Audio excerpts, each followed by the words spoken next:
Welcome back, everyone. This is the Kingdom Gamer bringing you part 6 to Ni No Kuni. Last part we found out Goldpar was cheating. We went to Nell to ask him if they know anything about it, and he told us that they was deep in the forest before doing constructions and whatnot. So and then he gave us this growing spell to help us get deeper into the forest. So that's basically where we at now. So with that said, let's continue.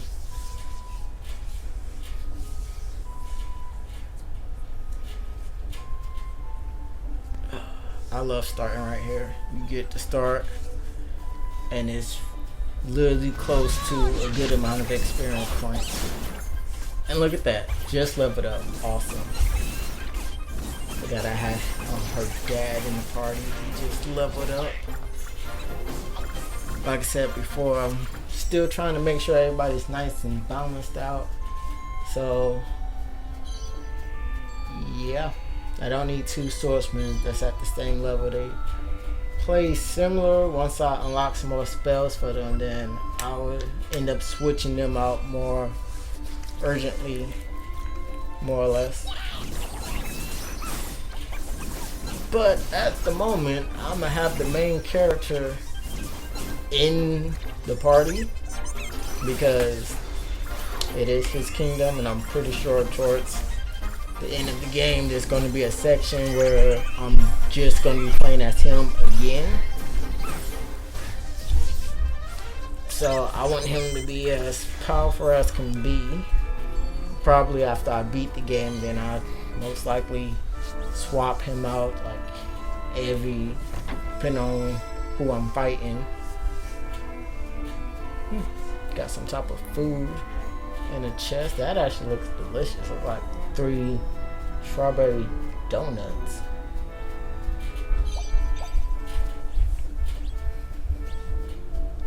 But yeah, so the best part about starting in this forest, like I said earlier, you are surrounded by a few easy fights. So that's some easy experience point. And then on top of that, it is right next to the save point. I think that's the best part about being in a place that have a save point instead of being in an open world that you can save anywhere.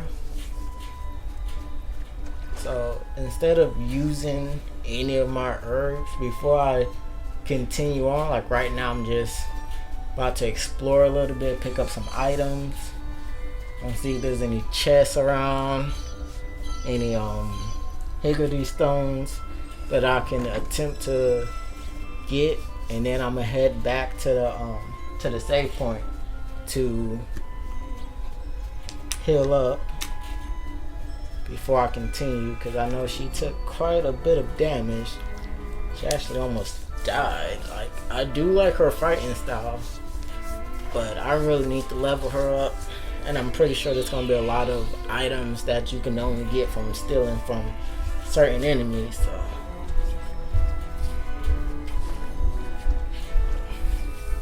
hopefully in the leaf book there's a way to figure out what enemy gives out this item by stealing. You know, basically how Final Fantasy Scan does, but I feel like that might be asking for a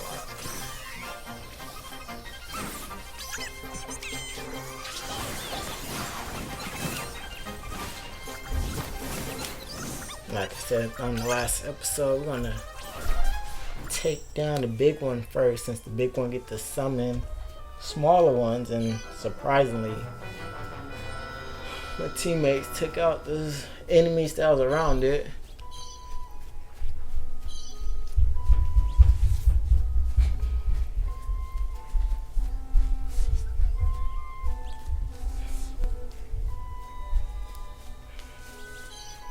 Okay, so he gave us the power to grow plant life. I'm guessing that's going to be useful to getting higher up to certain branches. You need But I was thinking there's those giant porky balls towards the front, and I'm curious about what spell we're going to get to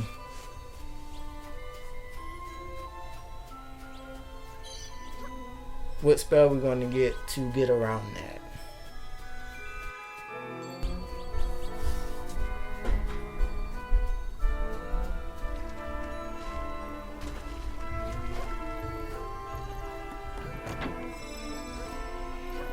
Okay, so we found another chest with food in it. Like with all this food, I wonder if there's like a cook as well that we can recruit for our kingdom. Cause I'm like, some of these items is like not basic items. It's not like, oh, it's just an apple or anything. These are like good dishes we're picking up, which makes me think that like we can craft food to eat. That would be neat.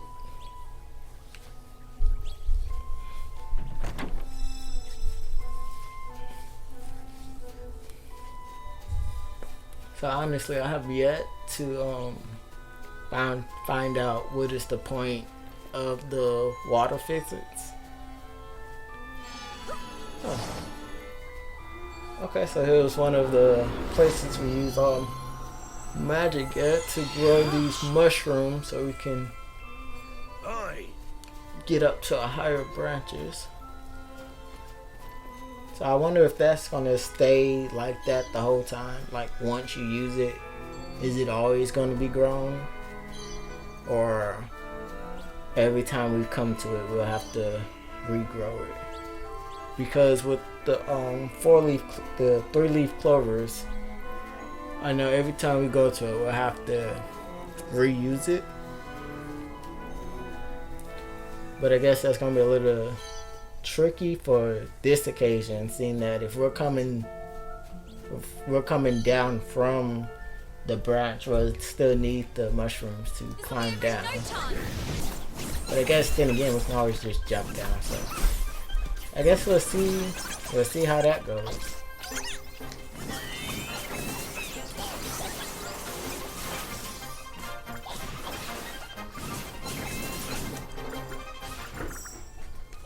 Okay, so far I have, but yeah, back to what I was talking about, the water physics. I'm like, I haven't came across a moment to where any of my teammates have actually caught on fire. So I'm not for sure why you can roll in water and become soaked. Like, I get it that, hey, that's going to make you soak, but what is the point of like the notification on the side? Like if we're just rolling it and it'd be like, okay, we're soaked because we just rolled in water, makes sense, that's fine, but why notify us that which character is soaked? I'm like, what's the point of the notification unless it's somewhat important, you know? But I have yet to come across anything like that at best. I guess there is a few enemies that actually go and they shoot fire and they have lightning attacks, so I guess I should just look at that and see, like, if I'm soaked, would I take more damage from a lightning attack or would I take less damage from a fire attack or anything else? Maybe like I might be poisoned, I can roll around in the water to negate that. I don't know. We'll have to do more experiments with that because I'm just curious. Like I said, why announce it if it don't have any purpose to it?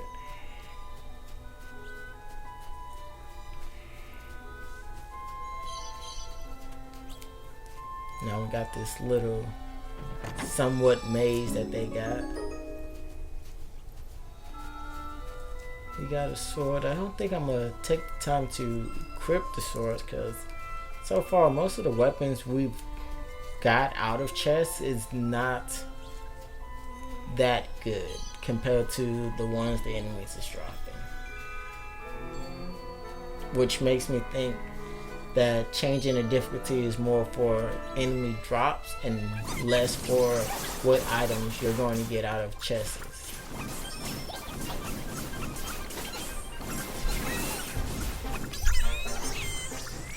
And once again, my Kingmaker powers me up at the end of a battle. I feel like he's like almost borderline useless at the moment. Like most of the times, I'll get the power up and I'll have one, maybe two enemies left to beat up, and there he goes, powering me up. Like, and then there'll be times where I'm in a long fight and he doesn't do it whatsoever. I'm gonna need him to get on the ball because he is surely slacking. I feel like he's just trying to get me killed or just not do his job. He is like, out of the other 3 NPCs, he is the worst. Wow.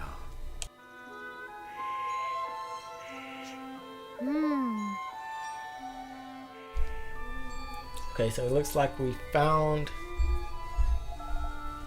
their building that they're making these break dice. Now we just need to find a way to slip inside undetected. I feel like that could be very difficult. Like I said, the game don't really have that much of a stealth element to it. And this is like a small building. I don't think that's gonna work.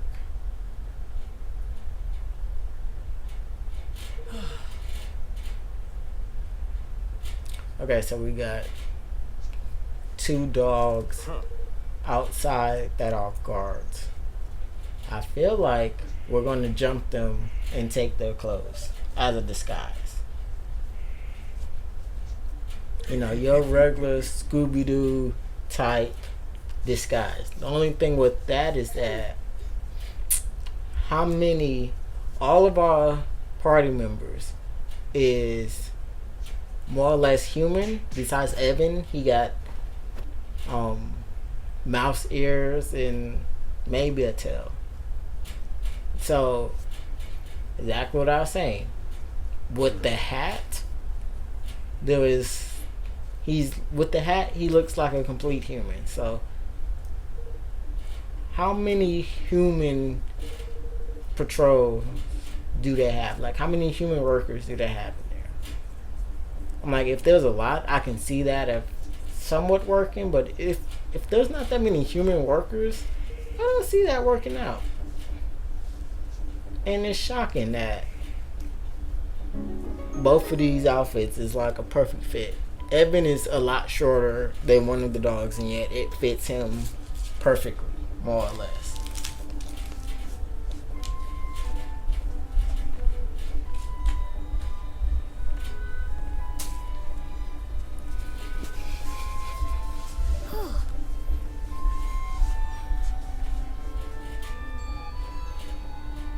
Okay, so our disguise somewhat works, I guess. Then again, it's not like he stopped and looked at us. He just walked straight past us. Alright, so we need proof. We need diagrams, basically, of the statue. So we can figure out how they rigging the game.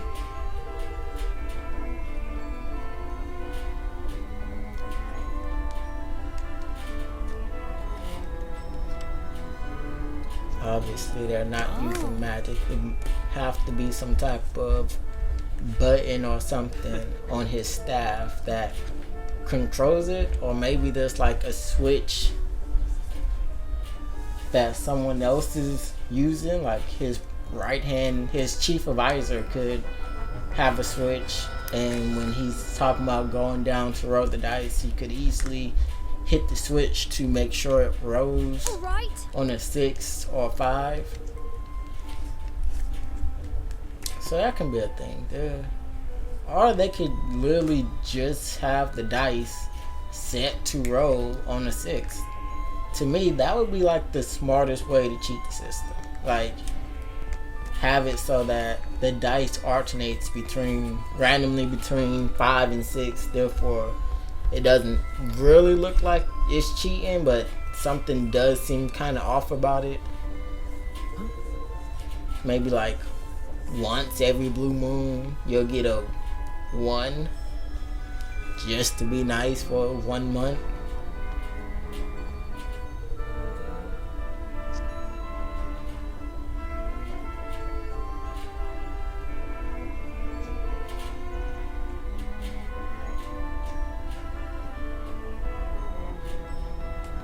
Yeah.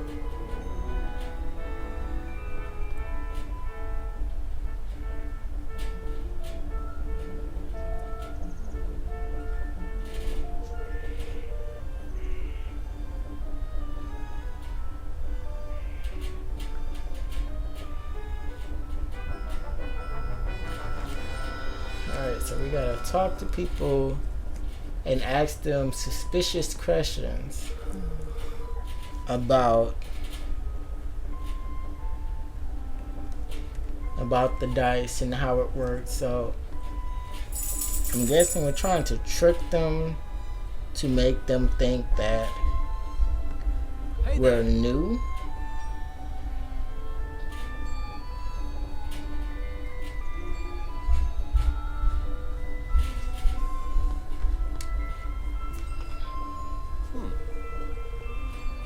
But we don't have that many pockets, so or do we? Like, where exactly are we hiding?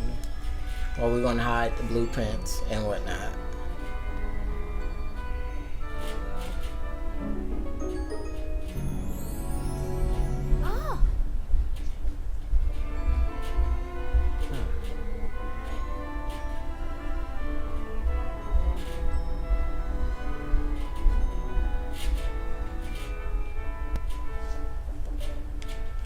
So we have a lot of scrolls, a lot of dice just laying around.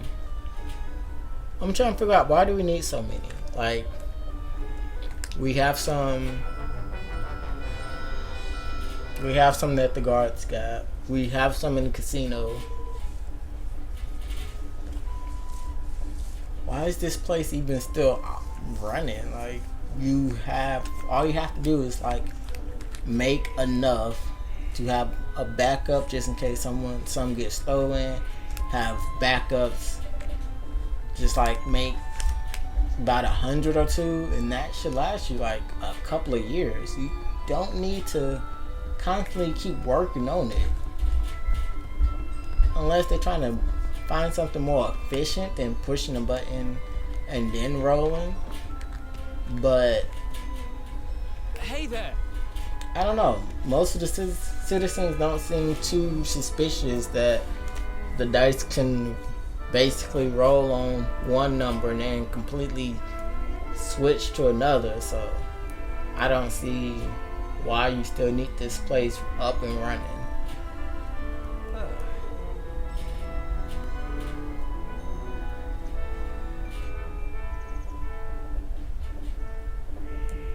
And then we're also trying to find documents that connects the king to this place. Yes. Why would you yourself sign off for this? You could have had your advisor sign off for it, just in case somebody goes snooping around, or just in case like you had a mole working for you. Or you can even have the document signed it yourself and just took the documents with you. They could have been in the palace in a separate safe, just a safe no one knows about, not even your advisor.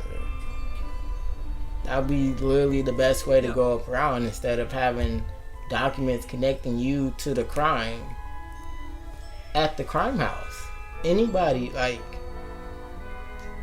this place is not that well hidden. Yeah. Granted, you need a spell to get here, but we only used that spell like twice, and I guarantee you somebody could have like climbed up there without the spell itself.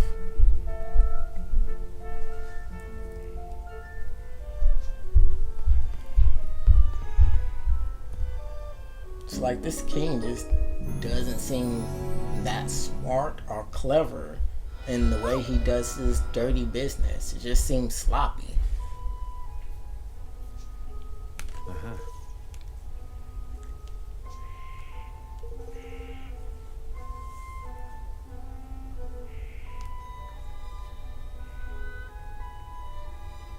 And how is it that everybody is walking around working? You got two slackers on a job that no one have seen before, and no one is the wisest about it. Like, I just don't understand. Like, regardless if you're new or not, no one stopped them and was like, hey, are you new here? Like, I honestly thought about that before, back when I was working at Chick-fil-A, just putting on my Chick-fil-A uniform and then going to a different Chick-fil-A and just walking to the back like, oh no, I'm new here, but I'm good, I know what I'm doing, and seeing if anybody was going to stop me or not. Like, I guarantee you I was going to get caught, but I could have easily played it off and be like, oh no, I'm new, Sunset said to go to this one, and then they would have been like, oh no, you got the wrong Chick-fil-A, all bosses and Sunset. I would have been like, oh, that is my fault. But I don't know, I wanted to try it. I never did it, but I feel like I could have somewhat gotten away with it. Alright, so now we got this, I wouldn't call it a boss fight, but I feel like it's a mini boss fight. And also, it did not let me pick my team, because Evan wasn't in my party prior. Now I understand, and this is why I want to keep everybody at a well balance. They forced me to have these three characters specifically, in which case, if I would have neglected one of them, it would kind of make this mini boss fight pretty difficult. But I know me and Roland is both basically at 20, 23, 22. I'm not sure about it, but he's doing a pretty good job, so I don't think I have anything to worry about.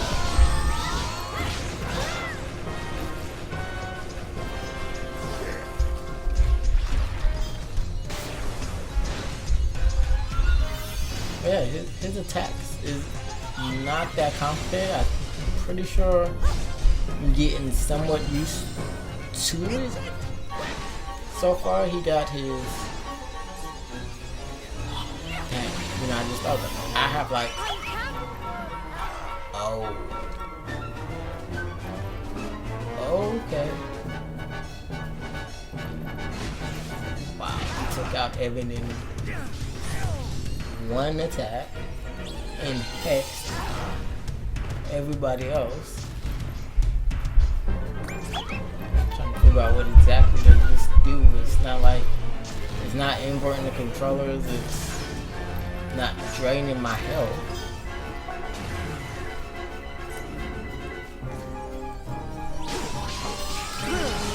I can still use my skill. I'm not sure what that hex does. But the funny part is, I was thinking he's charging up. I should easily go up there and knock him off balance. And as soon as I said that, he finally went and released it. That is hilarious. I saw that coming. Did like absolutely nothing to stop it. Okay. But yeah, he got that dash attack, which is easy to dodge. because it's rarely a straight line. He doesn't really dodge that often while he's doing that. He got his, see right here. I should go up there and stop him, but I don't know how long it takes. Don't know how long it takes, and that is a large range for that attack. Okay, so they do level up even when they're not in the party, which is interesting.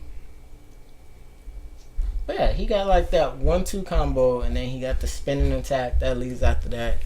He got the complete wind up, which is unblockable. The dash attack, which is easy to dodge, and then he got his hex move, which I have no clue what it does besides take a lot of damage. That was a pretty easy sub boss. Kind of disappointing. Even though Evan died, and then everybody almost died a second time. But besides from that, he is like really easy to defeat.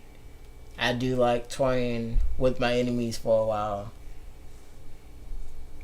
before I finish them off. I like to know what type of attacks they give off, just in case I end up fighting them later. Well, fighting a smaller version of that enemy later in the game, or a similar version later in the game. I would know the basic of their attack patterns, so that's the thing.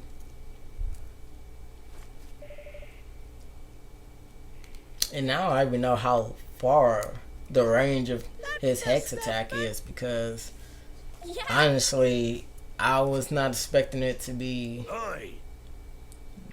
to have such a range. The only thing I really need to work on is how long that charge attack takes to charge. Because if I don't have anything at 100%, I know the other two is going to charge at him and attack him regardless. So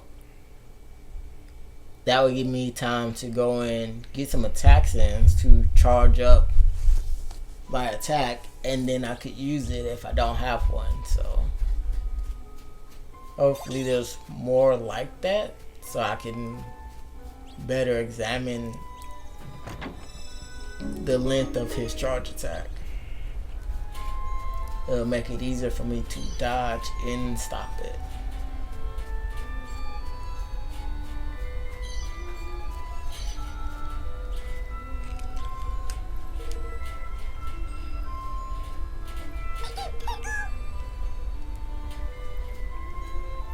Alright, so we got another Higgledy stone. Let's see. Talking about some type of mushrooms. Sticky, gloomy, sticky, slimy, and gunky. That just sounds disgusting. Then again, I don't eat mushrooms, so we have quite a few mushrooms.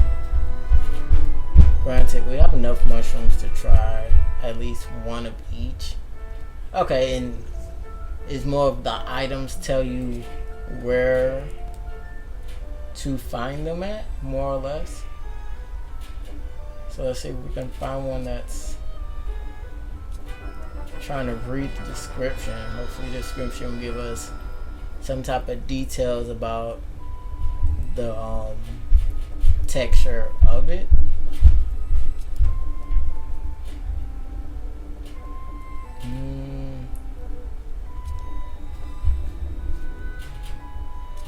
I feel like it's this one.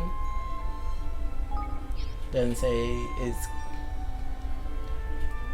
doesn't have completely the same ones to it, but it does have one of them. And I was right. Awesome. Like, that one only said that it was like, I think it said it was sticky or slimy, something like that. But it didn't have all three of them in it. And I'm like, well, I'm pretty sure there might be other mushrooms out there that I haven't collected yet.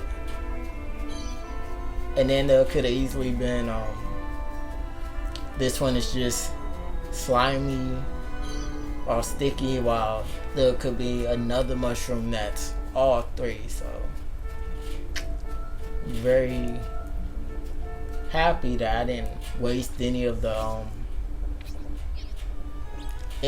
other mushrooms I had. But my thing is with that is that it's lucky that it's right next to a save point, because you can easily go save it and then go back to the stone to test out which one it actually wants, and then you can go reload it and then just do it like that. Therefore you're not wasting any of your items that you have. Alright, so right now I do want to swap out my higgidy so I can get a feel for what they all do. At the moment, we have still yet to find out how to level them up. So that's the thing. I do feel like that even though you get experience points when you're not in the fight, you get more when you're in the fight. So at least that's a good way to keep it balanced. But for now, that's it for me.